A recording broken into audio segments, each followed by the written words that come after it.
Asia میں میٹھے پانی کے لیے مشہور بانڈی پورہ کی ویلر جھیل انتظامیہ کی لاپرواہی کی وجہ سے جھیل کی اہمیت اور وسعت دن بدن کم ہوتی جا رہی ہے۔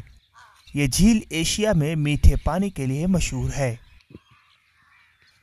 گزارش کران یت مز تر سوٹ کہین نالس مز ام توجہ دان کہین ام بانڈی پورہ سرسی علاقہ وٹھت یہ تراان وتہ پہ بون ہکان ورست کہین بچہ وسان یور تمن چھت گا خراب تمن انفیکشن گھان۔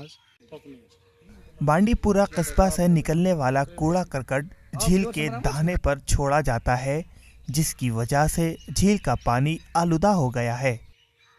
اور اس کی حالت جو ہے آج کل بہت خراب ہوئی ہے، کیونکہ یہاں پہ جو بھی بانڈی پورہ کا جو بھی ان کا وہ نکلتا ہے کوڑا کرکٹ وہ سارا یہاں پہ ڈال کے ڈمپ کرتے ہیں۔ حکام سے یہی گزارش ہے کہ اس کی طرف توجہ دیجیے تاکہ یہ جو میٹھے پانی کا جو ذخیرہ ہے یہ بچ سکے۔ کسی زمانے میں صاف پانی ہونے کی وجہ سے اس جھیل میں آبی جانوروں کی بہتات ہوا کرتی تھی۔ کنزرویشن مینجمنٹ اتھارٹی جو ہے اس کے پاس ایک سفیشینٹ فنڈنگ ہونے کی ضرورت ہے اور سفیشینٹ انفراسٹرکچر مین پاور ہونے کی ضرورت ہے رورل کنزرویشن کے لیے۔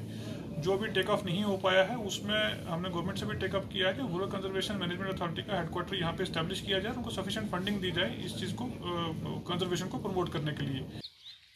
اس جھیل سے اٹھنے والی بدبو کی وجہ سے لوگوں کا سانس لینا دشوار ہو گیا ہے۔ آلودگی کی وجہ سے جھیل کے آس پاس کے علاقوں میں بیماری پھیلنے کا خدشہ ہے۔ ای ٹی وی بھارت کے لیے بانڈی پورہ سے وحید بھٹ کی خصوصی رپورٹ۔